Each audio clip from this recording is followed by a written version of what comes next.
अच्छा स्टूडेंट्स, बिस्मिल्लाहिर्रहमानिर्रहीम। आज का जो हमारा टॉपिक है वो है Brexit, Britain exit from European union. तो ब्रेक्जिट को जरा डिटेल में पढ़ने से पहले हमें ये पता होना चाहिए कि यूरोपियन यूनियन क्या चीज़ है। तो ये हमारी एक इंटरनेशनल ऑर्गेनाइजेशन भी, इंटरनेशनल ऑर्गेनाइजेशन तो नहीं, आप इसको रीजनल या मल्टी नेशनल ऑर्गेनाइजेशन कह सकते हैं। तो इसको पढ़ने से पहले हमें सबसे पहले जो है वो यूरोपियन यूनियन का पता होना चाहिए कि यूरोपियन यूनियन क्या है, कौन कौन से एलिमेंट्स हैं इसके अंदर, कौन कौन से कंट्रीज हैं इसके अंदर। तो ये हम थोड़ा सा डिटेल में पढ़ लेते हैं।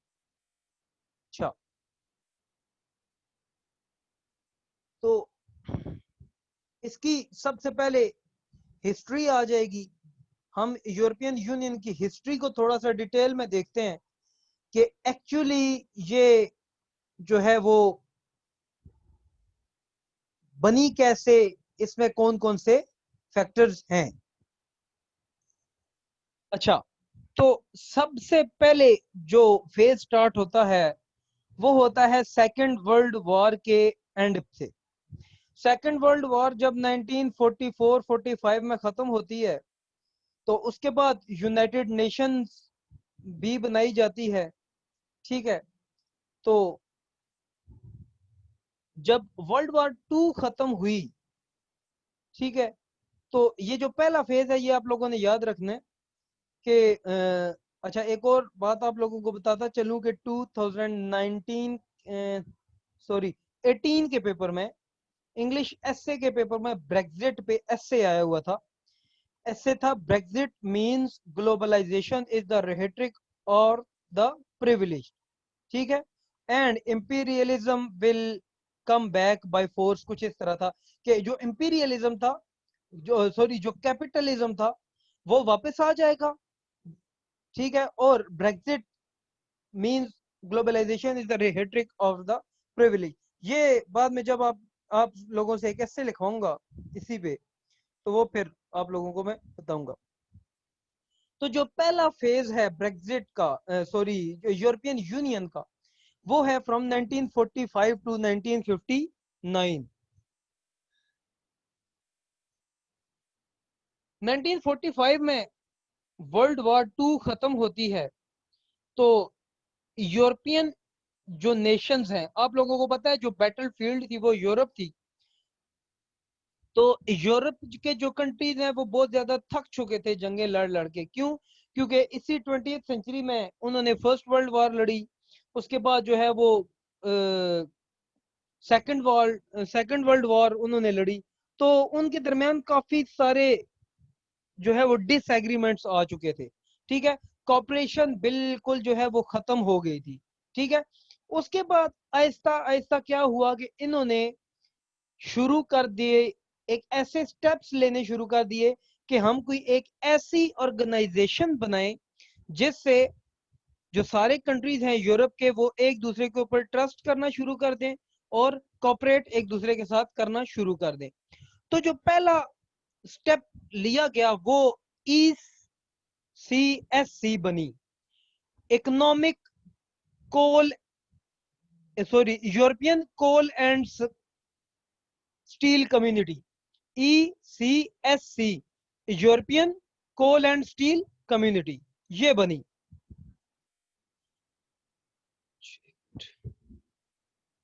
अच्छा, तो जो पहला स्टेप लिया गया that was the formation of European coal and steel community. ठीक है, तो इसके अंदर जो प्लेयर्स आए जिन्होंने इसको ज्वाइन किया वो था Belgium, France, Germany, Italy, Luxembourg, Netherlands. इन कंट्रीज ने European coal and steel community को ज्वाइन कर दिया। अच्छा, यहां से आप लोग हिस्ट्री थोड़ी सी समझिएगा कि कैसे ये स्टार्ट हुई European coal and steel community. उसके बाद यूरोपियन इकोनॉमिक कम्युनिटी बनी, उसके बाद उसका नाम चेंज करके यूरोपियन यूनियन रखा गया।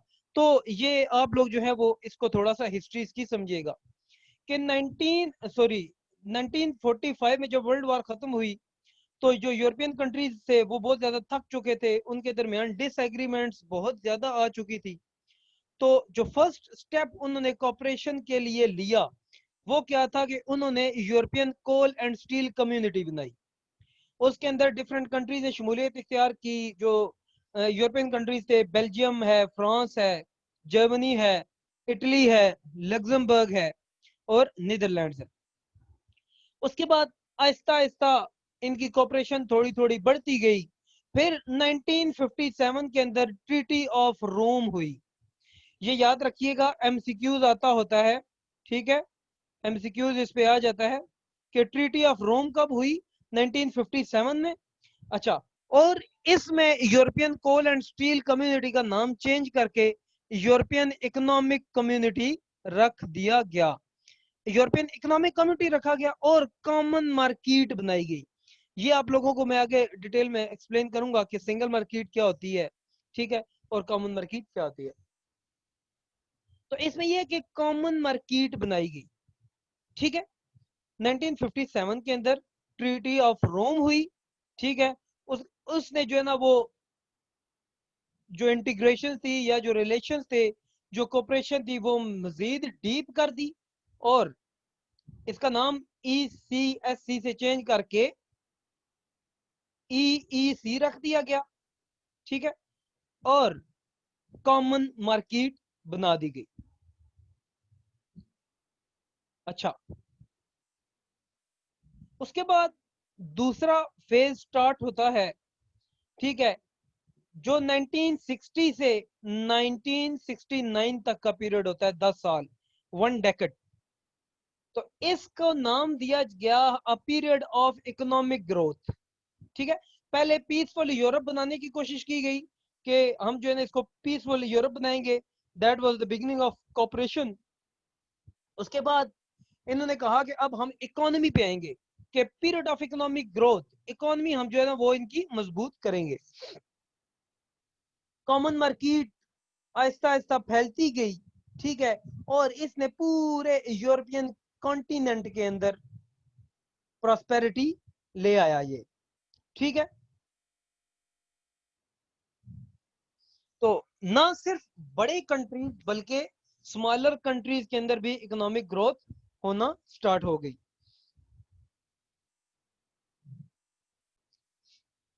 अच्छा, तो मैं आप लोगों को बता रहा हूं कि economic period of economic growth हुई जो सेकंड डेकेड है, उसमें जो है वो मैंने ऑलरेडी आप लोगों को बताया कि ट्रीटी ऑफ रोम के अंदर European coal and steel community का नाम चेंज करके यूरोपियन इकोनॉमिक कम्युनिटी रख दिया गया। तो जो दूसरा पीरियड स्टार्ट होता है वो है सेकंड डेकेड इकोनॉमिक ग्रोथ का। इसमें रिलेशंस मजीद डीप हो जाती हैं, ठीक है। उसके बाद जो है कि न सिर्फ बड़े कंट्रीज बल्कि छोटे कंट्रीज के अंदर भी पीस और प्रॉस्पेरिटी आ जाती है। अच्छा,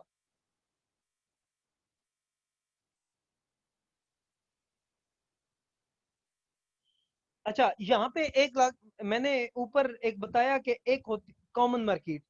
यहाँ पे दो चीजें होती हैं, एक होती है कॉमन मार्केट, एक होती है सिंगल मार्केट, ठीक है। जो होती है ना कॉमन मार्केट, इसके अंदर जो है वो free exchange of goods and services होती हैं, ठीक है, free exchange of goods and services. तो सिंगल मार्केट में जो है वो तकरीबन पूरी की पूरा जो यूरोप है अभी तक जो है ना वो अच्छा, मैं आप लोगों को बताऊं कि जो कॉमन मार्केट है उसमें बॉर्डर के ऊपर कोई चेकिंग वगैरह नहीं होती, ठीक है। और कॉमन मार्केट के अंदर सिर्फ गुड्स और सर्विसेज का फ्री एक्सचेंज होता है। लेकिन अगर आप सिंगल मार्केट की बात करें तो सिंगल मार्केट में गुड्स भी आ जाती हैं, सर्विसेज आ जाती हैं और इसमें पीपल भी शामिल होते हैं, ठीक है। तो लोगों का भी एक्सचेंज वहां पे बहुत ज्यादा होता है। तो कॉमन मार्केट और सिंगल मार्केट, ये बाद में मैं आप लोगों को बताऊंगा कि बाद में कॉमन मार्केट को खत्म करके यूरोप को सिंगल मार्केट बना दिया गया था, ठीक है। अच्छा, तो 1960s में ही इंग्लैंड ने ये सोचा कि हम भी जो है वो यूरोपियन इकोनॉमिक कम्युनिटी का पार्ट बनना चाहते हैं, ठीक है। लेकिन फ्रांस ये नहीं चाहता था। फ्रांस ने बर्तानिया को यूरोपियन इकोनॉमिक कम्युनिटी के अंदर दाखिल होने से 2 दफा वीटो किया, ठीक है। लेकिन उसके बाद आखिरकार जो है वो 1970s में आके इंग्लैंड इसका पार्ट बन गया है, फ्रांस ने इनको आने की इजाजत दे दी। तो जो तीसरा फेज स्टार्ट होता है वो है ग्रोइंग कम्युनिटी का फर्स्ट इनलार्जमेंट।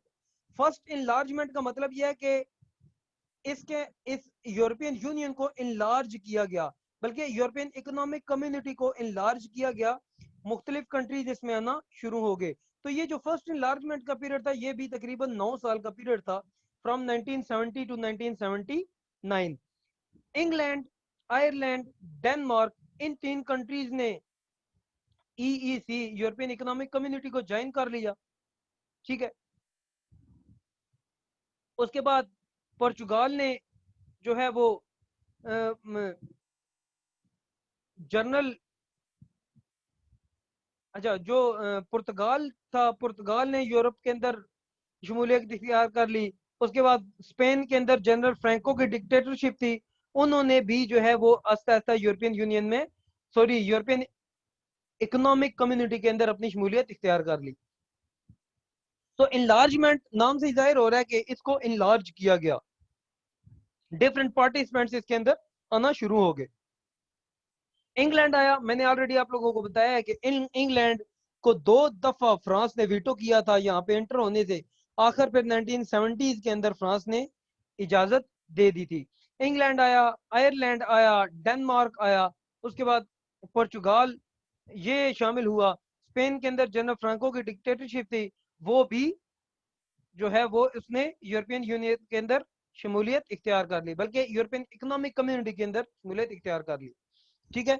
उसके बाद यूरोपियन जो पार्लियामेंट थी, ठीक है, उसने मजीद इंटरेस्ट लेना शुरू कर दिए कि हम पुअर कंट्रीज के अंदर इन्वेस्टमेंट जो है वो करेंगे। उन्होंने ज्यादा पुअर कंट्रीज को अपने साथ मिलाना शुरू कर लिया, ठीक है।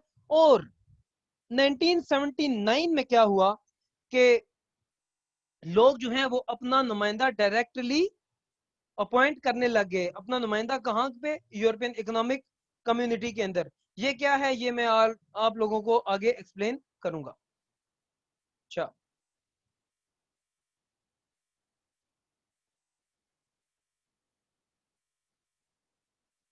ठीक है।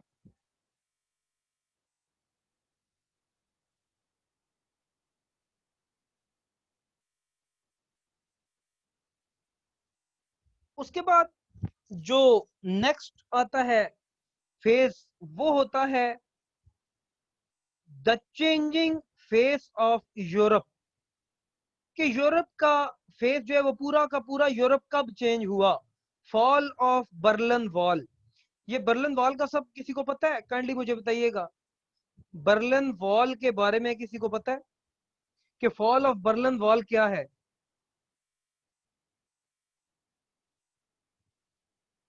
ठीक है, ओके।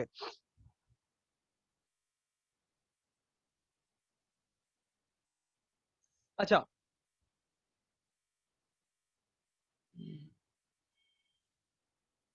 हुआ क्या कि, अच्छा मैं आप लोगों को बताऊं कि 1980 से 1989 का ये फेज है।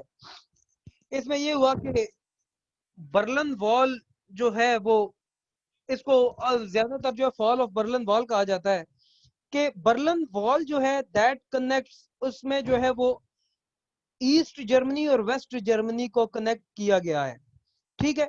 ईस्ट जर्मनी और वेस्ट जर्मनी को वहां पे एक दीवार खड़ी की गई, जो ईस्ट जर्मनी ड्यूरिंग, अगर हम कोल्ड वार की बात करें तो कोल्ड वार के दौरान आप लोगों को पता है कि 2 आइडियोलॉजीज की वार थी, the war between 2 ideologies. One was communism, other was capitalism. Communism block को जो लीड कर रहा था वो थी यूएसएसआर, और जो कैपिटलिज्म ब्लॉक को लीड कर रही थी वो थी अमेरिका। तो ये 2 आइडियोलॉजीज की बात थी। ये आप आईआर में डिटेल में पढ़ेंगे कि कम्युनिज्म क्या था, कैपिटलिज्म क्या था। तो बर्लिन वॉल एक खड़ी कर दी गई between east and west Germany. East Germany ने कम्युनिज्म को सपोर्ट करना शुरू कर दिया, उसने यूएसएसआर का साथ देना शुरू कर दिया, जबकि वेस्ट जर्मनी जो है वो अमेरिका के साथ शामिल हो गया। तो हुआ क्या कि 1980s में, 1980s के एंड में, 1989 1990 में जब सोवियत यूनियन को शिकस्त हुई अफगानिस्तान के अंदर, ठीक है, जब सोवियत यूनियन को अफगानिस्तान के अंदर शिकस्त हुई तो सोवियत यूनियन टूट गई, कम्युनिज्म और कैपिटलिज्म की जंग खत्म हो गई, तो फॉल ऑफ बर्लिन वॉल हुआ, बर्लिन वॉल गिरा दी गई, ईस्ट और वेस्ट जर्मनी को दोबारा मर्ज कर दिया गया। तो ये थी फॉल, ये थी बर्लिन वॉल की फॉल। तो यहाँ पे एक पॉइंट मैं आप लोगों को बताता चलूं कि 1981 के अंदर ग्रीस इसका पार्ट बन गया, ठीक है, 10th मेंबर बना। उसके बाद स्पेन, पोर्चुगाल जो है वो भी इसके मेंबर बन गए। 1986 के अंदर 1986 के अंदर एक यूरोपियन एक्ट आता है, ठीक है, यूरोपियन एक्ट पास होता है जिसमें जो है वो ये फैसला किया जाता है कि जो भी प्रॉब्लम्स आ रही हैं, ठीक है, हम कॉमन मार्केट से सिंगल मार्केट में चेंज होना चाहते हैं, ठीक है, सिंगल मार्केट बनाना चाहते हैं यूरोप के अंदर, ठीक है, और जो जो भी इसकी प्रॉब्लम्स आ रही हैं सिंगल मार्केट बनाने में, तो वो हम नेक्स्ट 6 years के अंदर अंदर जो है वो इन प्रॉब्लम्स को सॉर्ट आउट करेंगे। अच्छा, तो मैंने ऑलरेडी आप लोगों को बताया है कि सिंगल मार्केट क्या चीज है। सिंगल मार्केट का मैंने आप लोगों को बता दिया कि वहां पे गुड्स की, सर्विसेज की और पीपल की भी ट्रांसपोर्ट, ये एक्सचेंज जो है वो फ्री होती है, कस्टम फ्री जो है वो यूनियन बना दी गई, ठीक है।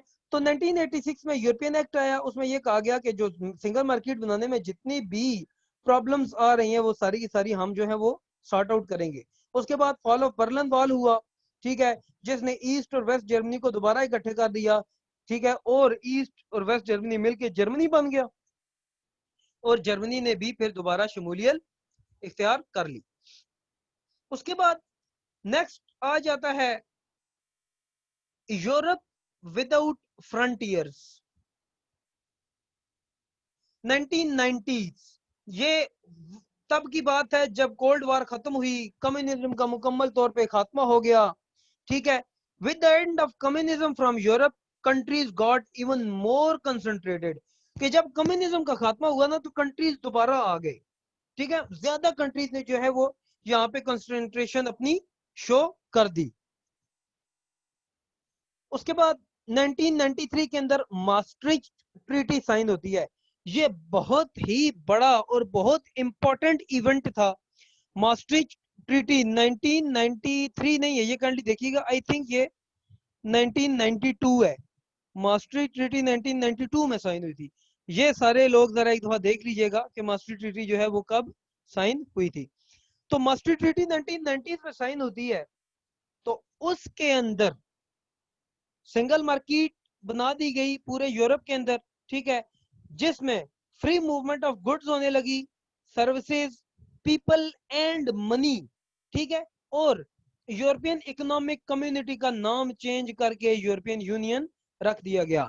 ये एमसीक्यूज भी आ जाता होता है कि यूरोपियन यूनियन कब बनी, तो ये यूरोपियन यूनियन 1992 में बनी थी with the signing off maastricht treaty.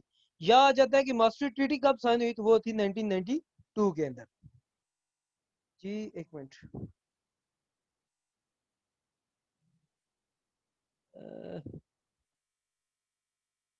Ji ji, Berlin wall को आयरन कर्टन भी कहते हैं जबीर।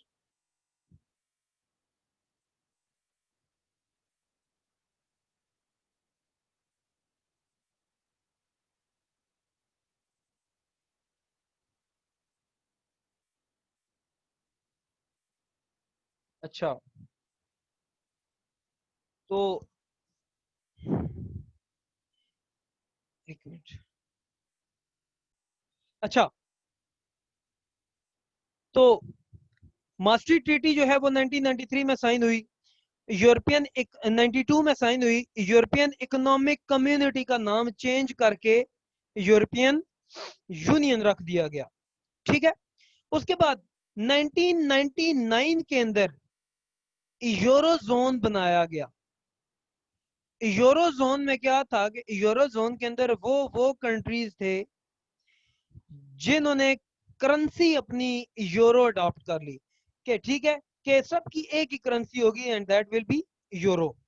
उसके बाद शेंजन एग्रीमेंट हुआ, ठीक है, और शेंजन एग्रीमेंट में ये था कि जितने भी यूरोपियन पीपल हैं उनको यूरोपियन नेशनलिटी दी जाएगी, कॉमन नेशनलिटी होगी थ्रू आउट यूरोप। तो यहां से मैं आप लोगों को एक पॉइंट बताता चलूं कि इंग्लैंड ने, ब्रिटेन ने ना यूरोजोन को माना था और ना शेंजन एग्रीमेंट को माना था, मतलब यहीं से इनके इख्तलाफात स्टार्ट हो गए थे। उसके बाद एक और कॉमन सिक्योरिटी पॉलिसी बनाई गई और कॉपरेशन बनाई गई कि हम जो अपने होम अफेयर्स के अंदर जो है वो कॉपरेशन, जितने भी यूरोपियन कंट्रीज हैं वो सारे के सारे जो है एक दूसरे के साथ कॉपरेट करेंगे। तो यहाँ से ही ये इनके जो है वो मामलात खराब होना शुरू हो जाते हैं कि ना यूरोजोन में इंटर हुए, ना शेंजन एग्रीमेंट में ब्रिटेन इंटर हुआ। उसके बाद स्टूडेंट्स जो नेक्स्ट फेज आता है वो है फर्दर एक्सपेंशन। 2000 से 2009 तक मजीद एक्सपेंशन हुई। क्या हुआ कि वॉर, आप लोगों को पता है कि जब 2001 में वर्ल्ड ट्रेड सेंटर के ऊपर जब प्लेन हिट कराए गए तो उसके बाद वॉर ऑन टेररिज्म स्टार्ट हो गई, ठीक है। और जब वॉर ऑन टेररिज्म स्टार्ट हुई उसके बाद जो यूरोपियन कंट्रीज थे, छोटे छोटे जो पहले यूएसएसआर के साथ थे, जो ईस्टर्न ब्लॉक था, उन्होंने भी आहिस्ता आहिस्ता इसके अंदर शमूलियत इख्तियार कर ली। उसके बाद आहिस्ता आहिस्ता 12 न्यू कंट्रीज ने ऑर्गेनाइजेशन को ज्वाइन कर लिया और ये टोटल कंट्रीज मिल के टोटल कंट्रीज हो गए 28, ठीक है। और अभी आप लोगों को पता है कि बर्तानिया निकल रहा है तो वो दोबारा 27 हो जाएंगे, लेकिन अभी तक वो मुकम्मल तौर पे निकला नहीं है, ट्रांजिशन पीरियड ब्रिटेन का चल रहा है। अच्छा, 2009 के अंदर एक ट्रीटी साइन होती है जिस ट्रीटी का नाम रखा जाता है लिस्बन ट्रीटी, ठीक है। उस लिस्बन ट्रीटी के अंदर क्या होता है कि अच्छा, ये जो 2009 के अंदर ये जो लिस्बन ट्रीटी थी ना, ये एक्चुअली थी अमेंडमेंट इन मास्ट्रिक्ट ट्रीटी। मास्ट्रिक्ट ट्रीटी में पहले ये था कि प्रेसिडेंट के पास और फॉरेन मिनिस्टर्स के पास जो है वो इतनी ज्यादा पावर्स नहीं थी, ठीक है। यूरोपियन यूनियन के प्रेसिडेंट और यूरोपियन यूनियन के में जो फॉरेन मिनिस्टर्स हैं उनके पास पावर्स नहीं थी। तो इन्होंने जो ट्रीटी ऑफ लिस्बन जब साइन हुई तो इसने जो ना इंस्टीट्यूशनलाइज्ड पावर्स दे दी प्रेसिडेंट को और फॉरेन मिनिस्टर्स, जितने भी यूरोपियन यूनियन की कंट्रीज हैं उनके प्रेसिडेंट और फॉरेन मिनिस्टर्स को जो है वो, अभी देखें यहाँ पे यूरोपियन यूनियन बन गई। मैंने आप लोगों को बताया कि मास्टर ट्रीटी साइन हो गई, मास्टर ट्रीटी के अंदर ईईसी का नाम यूरोपियन यूनियन रख दिया गया। तो यूरोपियन यूनियन के प्रेसिडेंट और यूरोपियन यूनियन के फॉरेन मिनिस्टर को जो है वो इंस्टीट्यूशनलाइज्ड पावर दे दी गई, ठीक है।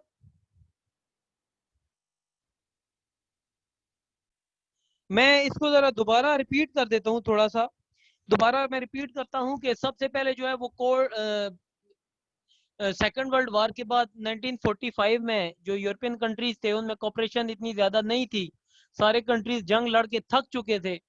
तो उन्होंने क्या किया कि उन्होंने कॉपरेशन करने का सोचा कि हम जो है वो एक दूसरे के साथ कॉपरेट करेंगे। उसके बाद उन्होंने जो है वो European coal and steel community बनाई, आहिस्ता आहिस्ता उसकी फर्दर एक्सपेंशन होती गई, कंट्रीज ऐड होते गए, ठीक है। ब्रिटेन 1973 के अंदर ऐड हो गया यूरोपियन यूनियन के अंदर, सॉरी, उसके बाद यूरोपियन इकोनॉमिक कम्युनिटी बनाई गई। यूरोपियन इकोनॉमिक कम्युनिटी के अंदर ब्रिटेन जो है वो शामिल हुआ। यूरोपियन इकोनॉमिक कम्युनिटी में काफी सारे कंट्रीज शामिल हो गए। मास्ट्रिक्ट ट्रीटी साइन हुई जो है वो 1993 के अंदर, 92 के अंदर मास्ट्रिक्ट ट्रीटी साइन हुई। उसके अंदर जो है वो सिंगल मार्केट बना दी गई, कॉमन मार्केट से चेंज करके। उसके बाद यूरोपियन इकोनॉमिक कम्युनिटी का नाम चेंज करके यूरोपियन यूनियन रख दिया गया। 1999 के अंदर यूरोजोन बनाई गई। उसके बाद जो है वो शेंजन एग्रीमेंट साइन हुआ, जिनको बरतानिया ने जो है वो ना माना। उसके बाद आहिस्ता आहिस्ता डिफरेंट कंट्रीज इसके अंदर ऐड होते गए। टोटल जो इसकी जो मेंबर कंट्रीज बन गए वो बन गए 28। 2009 के अंदर लिस्बन ट्रीटी साइन हुई। लिस्बन ट्रीटी ने प्रेसिडेंट ऑफ फॉरेन मिनिस्टर जो यूरोपियन यूनियन के थे उनको मजीद पावर्स, इंस्टीट्यूशनलाइज्ड पावर्स दे दी गई। अब हम जो नेक्स्ट पढ़ेंगे वो है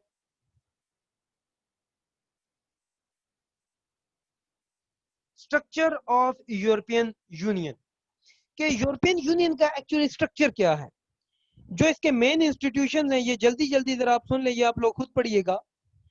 जो मेन इंस्टीट्यूशन है इसके, ठीक है, और जो यूरोपियन यूनियन का जो है स्टैचू, उसके आर्टिकल 13 के अंदर इंस्टीट्यूशंस मेंशन है।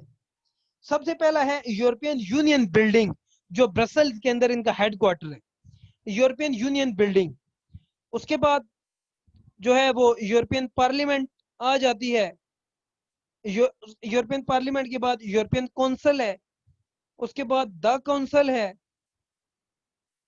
उसके बाद the European commission, the court of justice of the European union and the courts of auditors. तो आप लोग ये देखें कि 1 2 3 4 5 6 और 7 यूरोपियन यूनियन के अंदर जो है वो 7 इंस्टीट्यूशंस काम कर रहे हैं, ठीक है, जिसमें सबसे पहला आ जाता है यूरोपियन यूनियन बिल्डिंग, जो हेडक्वार्टर्स हैं ब्रसल्स के अंदर, ठीक है। उसके बाद यूरोपियन पार्लियामेंट है जिसके 751 मेंबर्स हैं, वो मैं आप लोगों को डिटेल में बताऊंगा। इनके फंक्शन क्या है वो भी डिटेल में बताऊंगा। यूरोपियन काउंसिल है, द काउंसिल, या इसको द काउंसिल भी कहते हैं। एक है द यूरोपियन काउंसिल, एक है द काउंसिल, या इसको द काउंसिल ऑफ यूरोप भी कहते हैं, द काउंसिल ऑफ यूरोप। उसके बाद European commission, court of justice of European union, ठीक है, और and the court of auditors. अच्छा, तो काफी सारी कमेटीज भी बनाई गई इसके अंदर, ठीक है। For example European investment bank है, जो यूरोपियन पुअर कंट्रीज के अंदर इन्वेस्टमेंट कर रहा है, ठीक है। और एक और सेपरेट भी है, यूरोपियन सेंट्रल बैंक है, ठीक है। मतलब आप देखें कि ये कितनी बड़ी जो है वो यूनियन है, कितनी बड़ी ऑर्गेनाइजेशन है।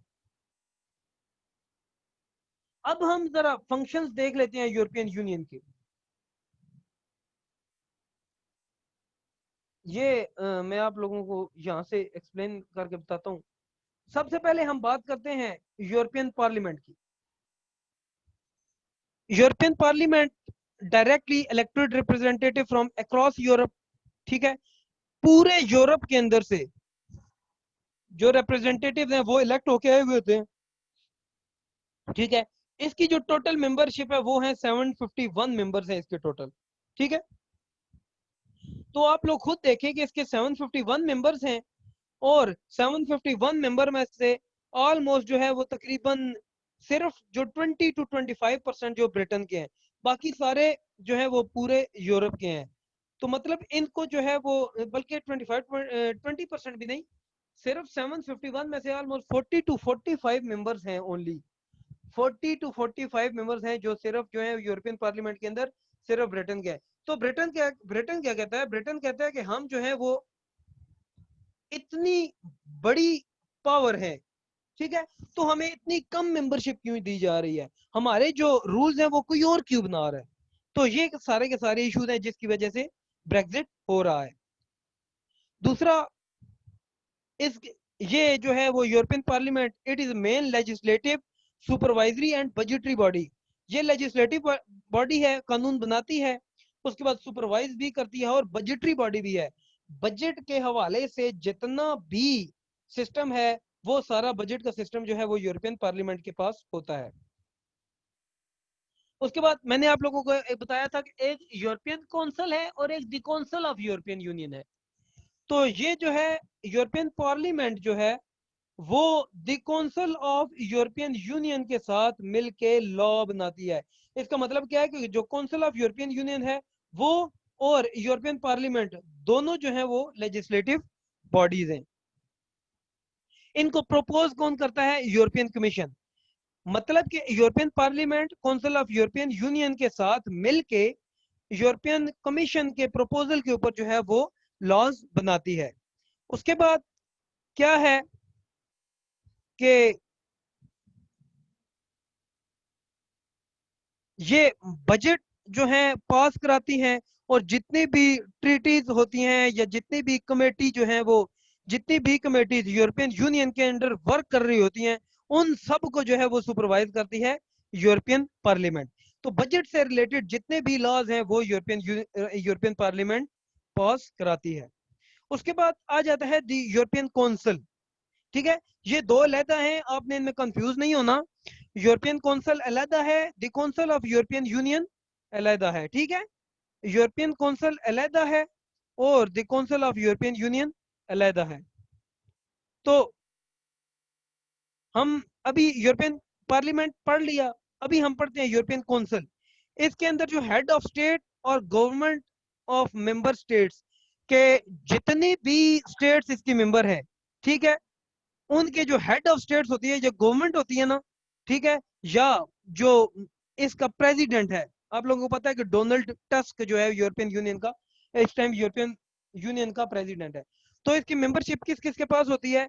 एक जितने भी कंट्रीज हैं उनके हेड, मतलब प्रेसिडेंट हेड है या प्राइम मिनिस्टर हेड है या गवर्नमेंट है, तो गवर्नमेंट के हेड और प्रेसिडेंट जो है, और and president of commission, European commission का प्रेसिडेंट भी इसका मेंबर होता है। मतलब इसके कितने हो गए? Head of the states 28 countries के, president of European union and president of commission. तो ये सारे इसके मेंबर्स होते हैं यूरोपियन काउंसिल के। ये यूरोपियन काउंसिल जो है, ये ना तो लॉ को पास करा सकती है ना तो अमेंड कर सकती है। सिर्फ ये पॉलिसी मेकिंग में अपनी एक डायरेक्शन दे सकती है, अपनी एक सजेशन दे सकती है कि ये इस तरह नहीं, इस तरह पॉलिसी बनाई जाए। तो मैं क्या कह रहा हूं कि यूरोपियन जो पार्लियामेंट है वो European parliament council of European union के साथ मिलकर लॉज बनाती है। इसका मतलब है कि यूरोपियन काउंसिल लॉज नहीं बना सकती। ठीक है, अच्छा,